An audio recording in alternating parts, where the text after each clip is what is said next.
Une fois que le lama est anesthésié, commencez par étendre sa tête et son cou.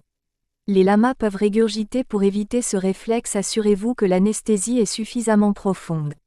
Si vous observez des mouvements rapides de déglutition, cela indique que l'animal nécessite une anesthésie plus profonde. Vous pouvez appliquer une pression digitale sur l'œsophage pour réduire les risques de régurgitation. En cas de régurgitation, abaissez la tête de l'animal pour prévenir l'aspiration et nettoyer soigneusement sa gueule avant de réessayer l'intubation. Pour les adultes, il est essentiel d'utiliser des sondes de 40 à 55 cm. Un laryngoscope avec une lame de 250 à 350 mm est nécessaire. Étant donné que la mâchoire du lama ne s'ouvre pas largement, utilisez de la gaze pour maintenir sa gueule ouverte. Soulevez délicatement l'épiglotte pour exposer le larynx. Notez que le torus linguae, une élévation à la base de la langue, peut bloquer la vue de l'ouverture trachéale et gêner l'insertion de la sonde. Un stylet d'intubation peut être utilisé pour rigidifier la sonde, facilitant ainsi son passage. Alternativement, vous pouvez utiliser une sonde guide. Maintenez la sonde en place jusqu'à ce que le lama puisse mâcher et tousser, ce qui indiquera qu'il peut protéger ses voies respiratoires. Faites attention à ce que l'animal ne morde pas la sonde. Si l'intubation est retirée trop tôt, le lama risque de replonger dans le sommeil et de ne pas pouvoir respirer correctement. Observez l'animal après l'extubation pour détecter d'éventuelles obstructions des voies respiratoires.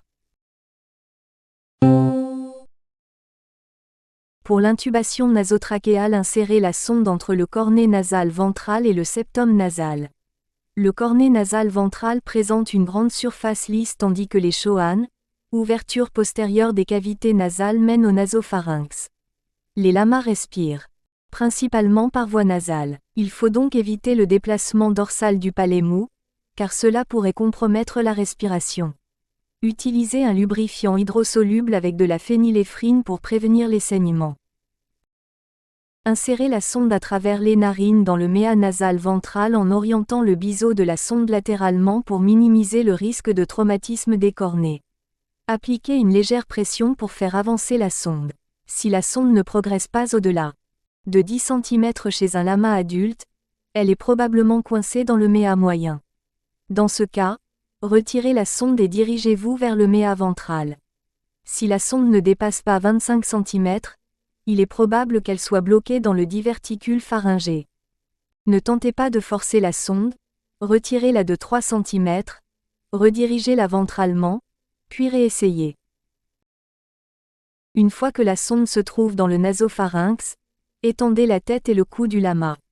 Manipulez et faites tourner la sonde au besoin pour la faire passer dans le larynx. Sécurisez la sonde nasale à la tête de l'animal pour éviter toute aspiration. Le lama peut se remettre de l'anesthésie avec la sonde en place, assurant ainsi une récupération en toute sécurité.